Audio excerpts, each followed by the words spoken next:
De nuevo con ustedes, apreciados amigos, queridas amigas de este programa para el análisis de los problemas de Venezuela. Les decía que vamos a conversar sobre un balance de esa Constitución de 1999 que nos ofrecía una democracia participativa y protagónica. Lo primero que quiero apuntar es que el ambiente bajo el cual se discutió la Constitución de 1999 no fue un ambiente precisamente participativo. Existía allí un clima de coerción, un clima restrictivo, una atmósfera y unos procedimientos en el que las opiniones de los constituyentistas disidentes del gobierno pues no eran escuchadas, eran coartadas esas opiniones, se limitaban los derechos de palabra. Existió unos procedimientos que eran más imposición que participación. La conducción que de esa Asamblea Nacional Constituyente hicieron los directivos de la Asamblea, que en ese entonces fueron Luis Miquilena, Isaías Rodríguez y Aristóbulo Istúriz, que ejercieron la conducción cotidiana de la Asamblea Nacional Constituyente, porque la conducción real la ejercía el presidente Hugo Chávez desde Miraflores, prácticamente que por teléfono instruía cómo se debía votar, qué se debía discutir, pero la atmósfera fue una atmósfera muy parecida a lo que luego sería la lista de Tascón. Es decir, quien no pertenecía al grupo de poder prácticamente tenía los derechos muy limitados para desarrollar sus pareceres y para poder analizar a fondo y para poder ser escuchado con atención. Así que no fue una atmósfera muy participativa, yo diría que nada participativa. Incluso puedo decir que a diferencia de la Constitución de 1830 y de la Constitución de 1961, que son dos momentos claves, 1830 cuando se funda la República de Venezuela, cuando se constituye definitivamente la República de Venezuela, y 1961 cuando se le da sustento constitucional a 40 años continuos de gobiernos civiles, algo nunca visto en la historia de Venezuela. Recuerden que de 1811 a 1959 tuvimos 148 años, nuestro primer siglo y medio como nación emancipada de España. Ese primer siglo y medio apenas tuvo 5 años y medio de gobiernos civiles. Un breve gobierno del doctor José María Vargas, en los gobiernos del doctor Rojas Paul y el doctor Andueza Palacio, y el gobierno brevísimo de Rómulo Gallego. 5 años y medio de gobiernos civiles en el primer siglo y medio de la República de Venezuela. Y luego 40 años continuos de gobiernos civiles, alternativos de diferentes fuerzas políticas, porque en esos 40 años de gobierno civil gobernó Acción Democrática, Unión Republicana Democrática, el Partido COPEI, el Frente Nacional Democrático, el Partido Convergencia, el Movimiento al Socialismo. Me refiero a quienes coordinaron el Ejecutivo Nacional en tan solo 40 años. Entonces, la Constitución de 1961, que le da sustento a estos 40 años de gobiernos civiles, y la Constitución de 1830, conforme a la cual se funda la República, las dos fueron constituciones productos del consenso, fueron constituciones consensuales. La Constitución de 1999 es una constitución producto de la imposición, es decir, no se tomó en cuenta los pareceres de diversos sectores del país, sino los pareceres del grupo triunfador en las elecciones previas. Esto, a mi juicio, va poniendo en blanco y negro de una manera muy franca, de una manera objetiva, si realmente se estaba luchando por la democracia participativa o si por lo contrario se estaba luchando por la imposición de unos criterios de un sector determinado. El primer producto, la primera consecuencia que quiero subrayar de esta Constitución ha sido el presidencialismo. Esta es una Constitución que fue hecha para fortalecer el presidencialismo. El presidencialismo es la preeminencia del poder ejecutivo por sobre todos los poderes, es el revestimiento jurídico para el fortalecimiento del caudillo, es la promoción de la figura única por encima de la integración horizontal de la sociedad.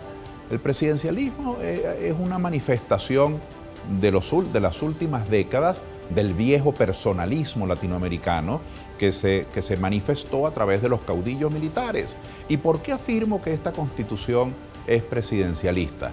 Porque el primer objetivo práctico, político, que esta Constitución logra es extender el periodo presidencial de 5 años a 6 años.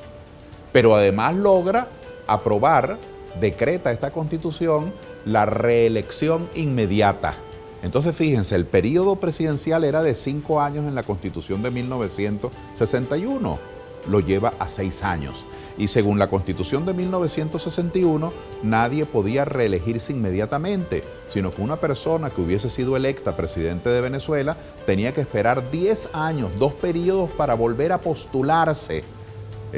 La Constitución del 61 no traía la no reelección, pero traía la reelección después de 2 periodos. En teoría era muy difícil que una persona fuese a tener primero la salud, fuese a tener el liderazgo, fuese a tener las circunstancias como para volverse a postular y luego fuese a tener la convocatoria para volver a ganar. Sin embargo, por esas curiosidades de la historia en Venezuela, en tan breves 40 años, tuvimos 2 grandes líderes, Rafael Caldera y Carlos Andrés Pérez, quienes lograron reelegirse al cabo después de 2 periodos, después de 10 años. Pero a donde quiero ir es que la Constitución del 61 tenía un periodo presidencial de 5 años, la del 99 lo extiende a 6. La Constitución del 61 prohíbe la reelección inmediata y la permite solo después de 2 periodos, ni siquiera de 1, sino de 2. En cambio, la Constitución de 99 aprueba la reelección inmediata. Que por cierto, después de una reforma a esa Constitución auspiciada por el propio presidente Chávez, aprobaron la reelección perpetua, la reelección indefinida. Bueno, estos son elementos de presidencialismo, pero hay otro elemento. El artículo 240 de esta Constitución, revísenlo ahora más tarde en sus casas o en sus oficinas, le permite al presidente de Venezuela disolver la Asamblea Nacional. No solamente que el Ejecutivo está muy por encima del menguado poder legislativo y del todavía aún más menguado poder judicial en esta Constitución del 99, sino que el presidente, según la Constitución de 1999, puede disolver la Asamblea Nacional. Algo insólito, que es una revelación más de esos genes caudillescos, de esos genes del personalismo que no lograron salirse del tejido de esta Constitución. Pero algo más para finalizar este segmento quiero dejar con ustedes. Esta Constitución de 1999 rutiniza, regulariza las leyes habilitantes.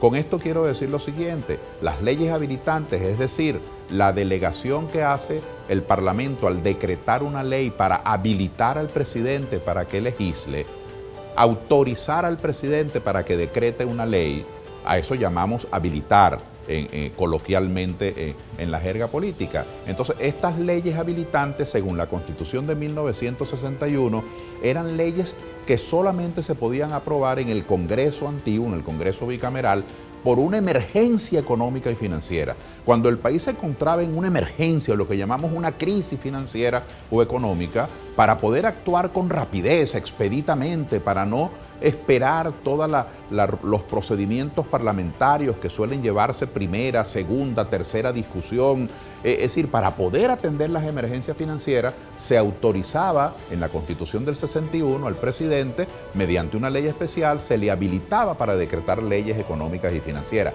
¿Qué hace la Constitución de 1999? Primero, las leyes habilitantes, según la Constitución vigente, no son para emergencias. Y segundo, no son para asuntos económicos y financieros, sino para cualquier materia. Entonces, el presidente Chávez, por ejemplo, de sus 14 años de ejercicio, estuvo 4 años y 10 meses habilitado. El presidente Maduro lleva casi todo su tiempo ya habilitado. Es decir, hay una renuncia de facto, una renuncia de hecho de los legisladores a cumplir con su cometido. Entonces, fíjense ustedes, las leyes habilitantes, en vez de ser para emergencias financieras, son para cualquier materia en cualquier momento. El presidente puede disolver la Asamblea Nacional. El presidente dura, en vez de 5 años, 6 años. Se le permite la reelección inmediata y con los vicios y usos de los recursos del Estado que ya conocemos, en el fondo esta Constitución está decretando un periodo de 12 años. Así que un primer balance que hago en este segmento es que esta ha sido una Constitución para fortalecer el presidencialismo. Nada más lejano de la democracia participativa y protagónica que el presidencialismo.